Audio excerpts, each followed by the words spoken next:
Welcome back. ഇന്നത്തെ എൻ്റെ recipe super yummy ടേസ്റ്റായ പുഡിങ്ങിൻ്റേതാണ്. സീതാപ്പഴം pudding അല്ലെങ്കിൽ കസ്റ്റേർഡ് ആപ്പിൾ പുഡിങ് എന്നൊക്കെ പറയും. സീസണൽ ഫ്രൂട്ട് ആയതുകൊണ്ട് തന്നെ എപ്പോഴും അവൈലബിൾ അല്ല. ഇപ്പോൾ അവൈലബിളായി തുടങ്ങിയിട്ടുണ്ട് കുറച്ച് സ്ഥലങ്ങളിലൊക്കെ. അപ്പോൾ വിചാരിച്ചൊരു പുഡിങ് റെഡിയാക്കാമെന്ന്, അത് നിങ്ങളെയും കൂടി ഒന്ന് കാണിക്കാമെന്ന് വിചാരിച്ചു. റെസിപ്പി എങ്ങനെയാണെന്ന് നോക്കിയിട്ട് വരാം. വീഡിയോ മുഴുവനായിട്ട് കാണാൻ ശ്രമിക്കുക. റെസിപ്പി ഇഷ്ടമായാൽ ഒന്ന് ട്രൈ ചെയ്ത് നോക്കുക, ഫീഡ്ബാക്ക് അറിയിക്കാം. ഞാനിവിടെ 3 മീഡിയം സൈസിലുള്ള സീതാപ്പഴം എടുത്തിട്ടുണ്ട്. ഇതൊന്ന് സ്കൂപ്പ് ചെയ്തിട്ട് ഒരു അരിപ്പയിൽ ഇട്ട് കൊടുത്തിട്ട് ഇതിൻ്റെ പൾപ്പൊന്ന് മാറ്റിയെടുക്കണം. അരിപ്പയിൽ ഇട്ട് കൊടുക്കുന്നില്ലെങ്കിൽ ഒരു മിക്സർ ജാറിൽ ഇട്ടിട്ട് ജസ്റ്റ് ഒന്ന് പൾസ് ചെയ്തെടുത്താലും മതി. ഇതിൻ്റെ സീഡ് സെപ്പറേറ്റ് ആക്കലാണ് ഏറ്റവും ടാസ്ക് പുഡിങ്ങിലുള്ളത്. ഇത് കഴിക്കുമ്പോൾ നമ്മൾക്ക് വായിലിട്ട് കഴിഞ്ഞാൽ പെട്ടെന്ന് ഇതിൻ്റെ സീഡ് സെപ്പറേറ്റ് ആയി വരും. പക്ഷേ കുറച്ച് ക്ഷമയോടെ നിന്ന് കഴിഞ്ഞാൽ നമുക്കിത് സെപ്പറേറ്റ് ആക്കി എടുക്കാൻ പറ്റും. ഈ ഒരു പ്രോസസ്സ് മാത്രമേ ഉള്ളൂ കുറച്ച് എനിക്ക് ഫീൽ ചെയ്തത് കുറച്ച് ടഫായിട്ടുള്ളത്. മിക്സർ ജാറിൽ ഇടുന്നതായിരിക്കും കൂടുതൽ ഈസി. ഇത് ഞാൻ അരിപ്പിലിട്ടത് കൊണ്ടുള്ള ഒരു അഭിപ്രായമാണ്. അപ്പോൾ ഇതാ നമ്മുടെ സീതാപ്പഴം പൾപ്പൊക്കെ ഒന്ന് റെഡിയായി വന്നിട്ടുണ്ട്. അത്യാവശ്യം പൾപ്പുള്ള സീതാപ്പഴമായിരുന്നു കേട്ടോ എനിക്ക് കിട്ടിയത്. ഇനി ഇത് മാറ്റി വെക്കാം. പിന്നെ ഞാൻ പുഡിങ്ങിലേക്ക് 10 ഗ്രാം ചൈന ഗ്രാസാണ് എടുത്തിട്ടുള്ളത്. ചൈന ഗ്രാസ് ഇല്ലെങ്കിൽ 10 ഗ്രാം ജെലാറ്റിനായാലും മതി. ഇനി ഞാൻ ഈ ചൈന ഗ്രാസിലേക്ക് മുങ്ങിക്കിടക്കാൻ ആവശ്യമുള്ളത്ര വെള്ളം ഒഴിച്ച് കൊടുക്കുന്നുണ്ട്. അതൊരു 10 മിനിറ്റ് ഒന്ന് സോക്ക് ചെയ്ത് വെക്കാം. ഞാനിവിടെ 6 സ്ലൈസ് ബ്രെഡ് എടുത്തിട്ടുണ്ട്. ഇനി ബ്രെഡിൻ്റെ സൈഡൊക്കെ ഒന്ന് കട്ട് ചെയ്തിട്ട് മാറ്റി കൊടുക്കാം. അപ്പോൾ ഇത് ബ്രെഡിൻ്റെ സൈഡൊക്കെ ഒന്ന് മാറ്റി കൊടുത്തിട്ടുണ്ട്. ഇനി ഇത് കട്ട് ചെയ്ത് മാറ്റി വെച്ച സൈഡ്സ് ഉണ്ടല്ലോ, അതൊക്കെ ഞാനൊരു എയർ ടൈറ്റ് കണ്ടെയ്നറിലേക്ക് മാറ്റി കൊടുക്കും. ബ്രെഡ് ക്രംസൊക്കെ ആക്കുമ്പോൾ ഇതൂടെ ചേർത്തിട്ട് ആക്കാമല്ലോ എന്ന് വിചാരിച്ചിട്ട്.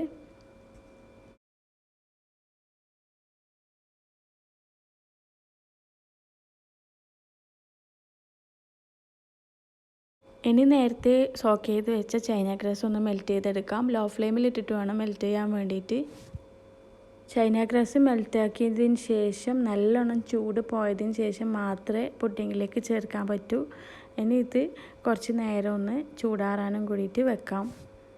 ചെറുതായിട്ടൊന്ന് ചൂട് പോയതിന് ശേഷം ഇതൊരു അരിപ്പിയിലിട്ടിട്ട് അരിച്ചെടുക്കാം. അല്ലെങ്കിൽ ഇതിലുള്ള ചൈന ഗ്രാസിലുള്ള പൊടികളൊക്കെ നമ്മുടെ പുഡിങ്ങിലേക്ക് ആവും. അതുകൊണ്ടാണ്.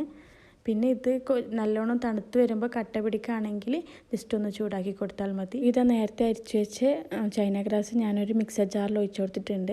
പിന്നെ വേണ്ടത് 1/2 കപ്പ് മിൽക്ക് മെയ്ഡാണ്. 1/2 കപ്പ് അല്ലെങ്കിൽ 1 കപ്പ് ചേർത്ത് കൊടുത്താൽ മതി. ഞാനിപ്പോൾ 1/2 കപ്പ് മാത്രമേ എടുക്കുന്നുള്ളൂ. കാരണം എൻ്റെ സീതാപ്പഴം നല്ല മധുരമുള്ളതാണ്. സീതാപ്പഴത്തിൻ്റെ മധുരത്തിനനുസരിച്ചിട്ട് 1 കപ്പ് 1/2 കപ്പ് ആക്കിയിട്ട് ചേർത്ത് കൊടുത്താൽ മതി. പിന്നെ വേണ്ടത് 1/4 കപ്പ് പാലാണ്. പാല് ഞാൻ നേരത്തെ ചൂടാക്കി വെച്ചതാണ്. അത് തണുത്തതിന് ശേഷം പുഡിംഗ് മിക്സിലേക്ക് ഒഴിച്ചു കൊടുക്കുന്നുണ്ട്. ചൂടാക്കിയ പാൽ തന്നെ എടുക്കാൻ ശ്രമിക്കണം, അതാവും കുറച്ചുകൂടെ ഹെൽത്തിന് നല്ലത്. ചൂട് പോയതിന് ശേഷം ഒഴിച്ചു കൊടുത്തിട്ടുണ്ട്. പിന്നെ വേണ്ടത് 1 കപ്പ് ഫ്രഷ് ക്രീമാണ്. അതും കൂടെ ഈ ഒരു മിക്സിലേക്ക് ഒഴിച്ചു കൊടുക്കാം.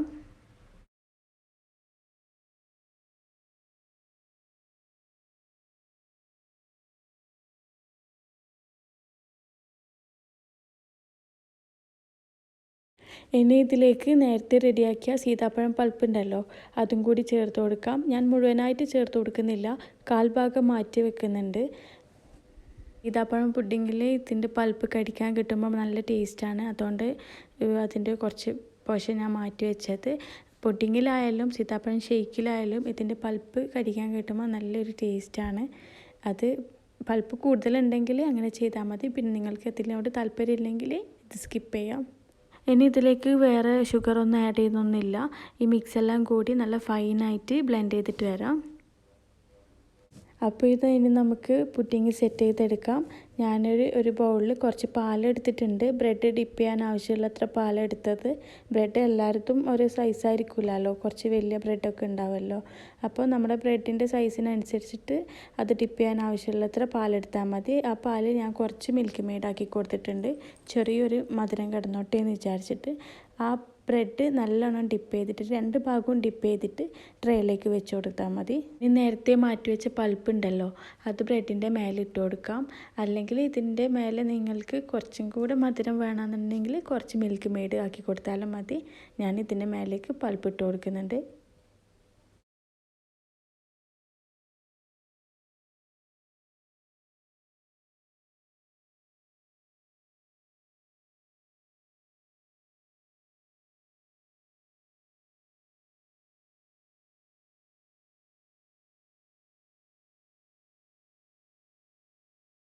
ഞാനിതിലേക്ക് കുറച്ച് ബദാം ക്രഷ് ചെയ്തത് ഇട്ട് കൊടുക്കുന്നുണ്ട്. ക്രഷ് ചെയ്യുന്ന സമയത്ത് നല്ലോണം ഒന്ന് പൊടിയായിപ്പോയി, അതും കൂടി ചേർത്ത് കൊടുക്കുന്നുണ്ട്. ഇത് ഓപ്ഷണലാണ് കേട്ടോ. എനിക്ക് ഭയങ്കര ഇഷ്ടമാണ് പുഡിങ്ങിലൊക്കെ നട്ട്സ് ഇങ്ങനെ കിട്ടാൻ വേണ്ടിയിട്ട്. ഈ ഒരു സ്റ്റെപ്പൊക്കെ ഓപ്ഷണലാണ്, നിങ്ങൾക്ക് ഇഷ്ടമാണെങ്കിൽ മാത്രം ചേർത്ത് കൊടുത്താൽ മതി.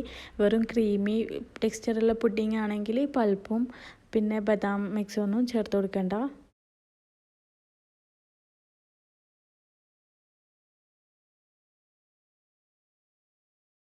ഇനി ബ്രെഡിൻ്റെ മേലേക്ക് നേരത്തെ അടിച്ചു വെച്ച ഒരു മിക്സ് ഉണ്ടല്ലോ, അത് ഒഴിച്ചു കൊടുക്കുക. നല്ല തിക്കായിട്ടാണ് ഉണ്ടാവുക. ഇത് കുറച്ച് കുറച്ചായിട്ടൊന്ന് ഒഴിച്ചു കൊടുക്കുക.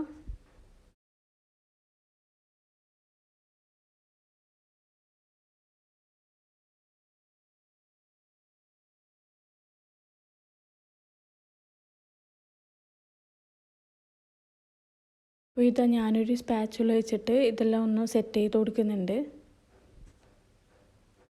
പുഡിങ്ങിൻ്റെ മേലെ നമുക്ക് ഇഷ്ടമുള്ള പോലെ ഗാർണിഷ് ചെയ്തെടുക്കാം. നട്ട്സോ അല്ലെങ്കിൽ പൾപ്പ് എന്തെങ്കിലും ബാക്കിയുണ്ടെങ്കിൽ അങ്ങനെ ചെയ്തെടുക്കാം.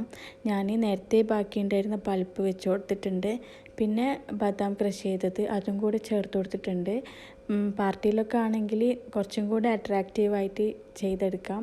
ഞാനിപ്പോൾ ഇത് വീട്ടിൽ നിന്ന് കഴിക്കാൻ വേണ്ടിയിട്ട് ആയിക്കൊണ്ട് എൻ്റേതായ രീതിയിൽ അങ്ങനെ ചെയ്തെടുത്തതെന്ന് മാത്രം. നല്ല ടേസ്റ്റുള്ളൊരു പുഡിങ്ങാണ്. പക്ഷേ നമ്മൾക്കിത് എപ്പോഴും അവൈലബിൾ അല്ലാത്തൊരു ഫ്രൂട്ട് ആയതുകൊണ്ട് ഇടയ്ക്കിടയ്ക്ക് ഇത് റെഡിയാക്കാൻ പറ്റുന്നില്ല എന്നുള്ളൊരു കാര്യം മാത്രമേ ഉള്ളൂ. നല്ല സ്മെല്ലാണ് സീതാപ്പഴത്തിൻ്റെത്. എനിക്ക് ഭയങ്കര ഇഷ്ടപ്പെട്ട ഫ്രൂട്ട്സിൽ ഒന്നാണ് സീതാപ്പഴം. നിങ്ങൾക്കിതൊക്കെ അവൈലബിൾ ആണെങ്കിൽ വീട്ടിലൊക്കെ ഉണ്ടാവുമല്ലോ മരങ്ങൾ, അങ്ങനെയാണെങ്കിൽ ഈ ഒരു പുഡിങ് എന്തായാലും ട്രൈ ചെയ്ത് നോക്കണം. എനിക്ക് പുഡിങ് ഉണ്ടാക്കുമ്പോഴൊക്കെ പറ്റുന്നൊരു അബദ്ധമാണ്, ഇത് കഴിക്കാനുള്ളൊരു കൊതി കൊണ്ട് പെട്ടെന്ന് തന്നെ സെറ്റായി കിട്ടാൻ വേണ്ടിയിട്ട് ഫ്രീസറിൽ വെച്ചിട്ട് പെട്ടെന്ന് തന്നെ 1-2 മണിക്കൂർ കൊണ്ട് തന്നെ ഇതൊന്ന് ഐസാക്കിയിട്ട് എടുക്കൽ. അങ്ങനെ ചെയ്യരുത്. ഇത് 5 അല്ലെങ്കിൽ 7 മണിക്കൂർ ഫ്രീസറിലല്ല അതിൻ്റെ താഴെ വെച്ചിട്ട് ഒന്ന് സെറ്റായതിന് ശേഷം മാത്രം എടുത്തിട്ട് സെർവ് ചെയ്യാം. റെസിപ്പി ഇഷ്ടമായാൽ ലൈക്ക് ചെയ്യാം, ഷെയർ ചെയ്യാം, കമൻറ്റ് ചെയ്യാം. ഇൻഷാ അല്ലാഹ് ഇനിയൊരു റെസിപ്പി ആയിട്ട് വരുന്നവരെ സീ യു ആൾ.